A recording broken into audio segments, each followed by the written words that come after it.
सोचिए, अगर कोई सरकार विधानसभा में सिर्फ एक जाति और एक धर्म का नाम लेकर कहे कि इनके लिए बुलेट ट्रेन चलाएंगे और एक साल बाद उन्हीं दो समुदायों के खिलाफ सरकारी फरमान जारी हो जाए, तो क्या इसे तुक्का कहेंगे या बना बनाया हुआ साजिश? प्रदेश के अंदर खिलवाड़ करने की किसी को जरूरत नहीं होगी।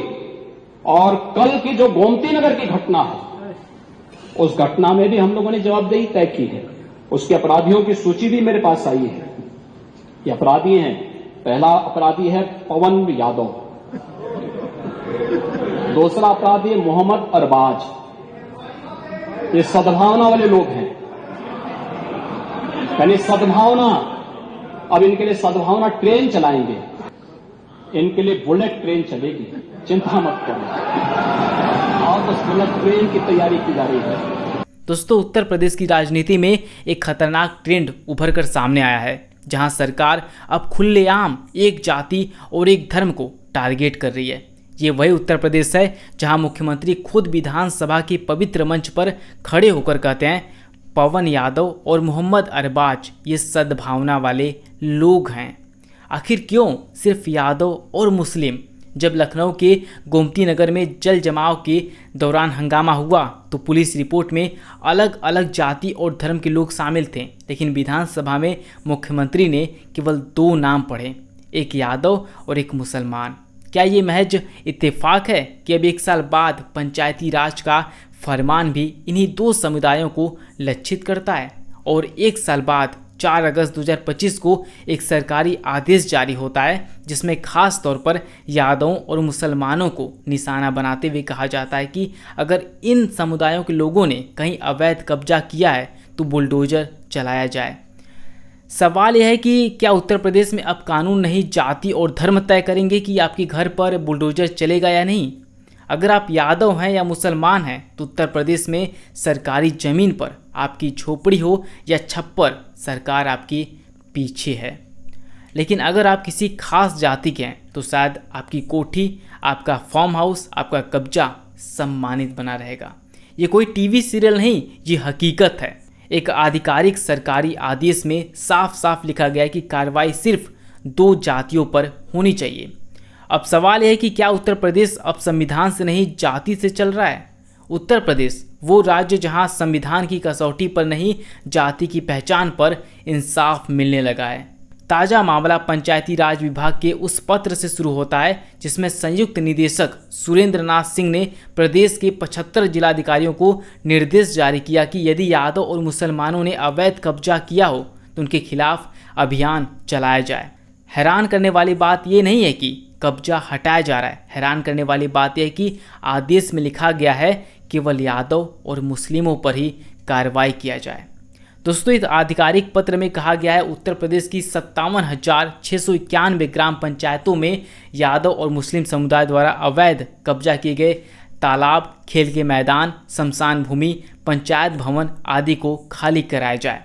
इस आदेश पर संयुक्त निदेशक सुरेंद्र नाथ सिंह के हस्ताक्षर हैं, यानी ये कोई वायरल मैसेजेस नहीं, सरकार के भीतर से निकला सीधा आदेश है। अब संविधान क्या कहता है?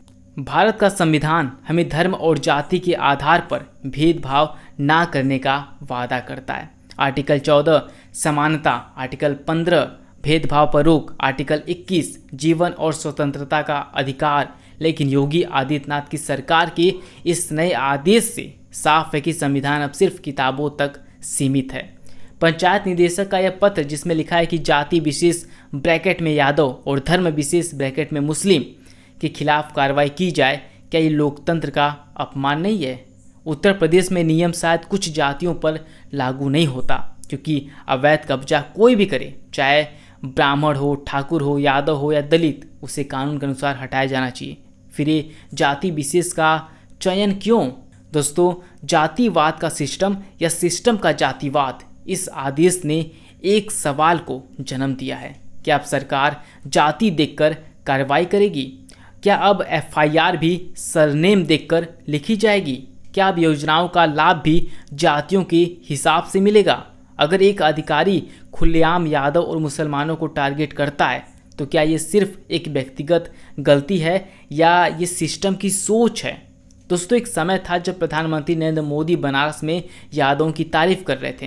कहते हैं जब सावन आता है तो हमारे यादव भाई कांवड़ लेकर निकलते हैं, बाबा का जलाभिषेक करते हैं और उसी समय योगी सरकार के अधीन अधिकारी यादवों पर ही कार्रवाई के आदेश जारी कर रहे थे। तो क्या यूपी में दो तरह की भाजपा चल रही है, एक यादवों को साधने वाली दिल्ली में और दूसरे यादवों को सजा देने वाली लखनऊ में। जब आदेश वायरल हुआ तो मुख्यमंत्री योगी आदित्यनाथ तक मामला पहुंचा। आदेश को तुरंत 12 बजे निरस्त किया गया और अधिकारी सस्पेंड कर दिया गया। सरकार ने कहा यह आदेश बिना अनुमति के जारी किया गया। दोस्तों कुल मिलाकर योगी आदित्यनाथ का कहना है कि ऐसे कार्य समाज में विभाजन पैदा करने वाली है, जिसे किसी भी हाल में बर्दाश्त नहीं किया जाएगा। मुख्यमंत्री ने कहा कि अवैध कब्जों के खिलाफ कार्रवाई पूरी निष्पक्षता, तथ्यों और कानून के अनुसार होनी चाहिए, न कि जाति या धर्म के आधार पर ऐसा होना चाहिए। लेकिन जनता का सवाल यह है कि अगर आदेश में जातियों का जिक्र न होता तो क्या कार्रवाई होती? क्या प्रशासन इसी तरह सजग रहता अगर टारगेट कोई अन्य जाति होती? आप कमेंट बॉक्स में जरूर बताएं। दोस्तों ये कोई पहला मामला नहीं है। हाल के वर्षों में यूपी में एनकाउंटर, रेड्स, अवैध कब्जा हटाने की कार्रवाई, सब में एक जाति विशेष और धर्म विशेष की अधिक उपस्थिति देखी गई है। यह सिर्फ अफसरों की चापलूसी नहीं, ये सत्ता की मूक सहमति है। समाजवादी पार्टी अध्यक्ष अखिलेश यादव ने कहा कि यदि भाजपा नेताओं ने भी अवैध कब्जा किया है तो कार्रवाई क्यों नहीं हो रही है? सिर्फ यादव और मुसलमानों को ही टारगेट क्यों किया जा रहा है? उन्होंने इस आदेश को जातिगत नफरत का नमूना बताया। 2017 के बाद से उत्तर प्रदेश में प्रशासन में एक जातीय एकाधिकार की बात लगातार उठती रही है। कई रिपोर्ट्स में पाया गया कि ज़्यादातर डीएम और एसएसपी एक ही जाति से हैं, यानी अब सत्ता बहुसंख्यक जातियों के नियंत्रण में है और उनके खिलाफ कार्रवाई की संभावना बेहद कम। अगर किसी अफसर को जाति देखकर कार्रवाई करने की छूट मिल रही है तो दोष सिर्फ उस अफसर का नहीं बल्कि उस समाज का भी है जो इन चीज़ों पर चुप है।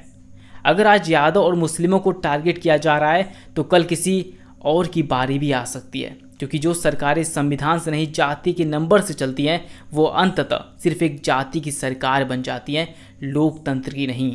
दोस्तों यूपी में जो हो रहा है वो किसी जाति के खिलाफ नहीं, ये भारत के संविधान के खिलाफ है।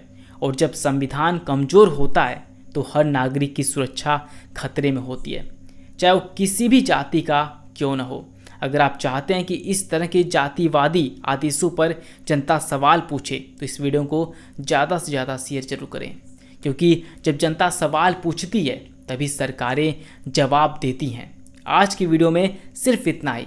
मैं मिलता हूँ आपसे फिर ऐसे किसी ठोस मुद्दे के साथ। तब तक के लिए बहुत बहुत धन्यवाद।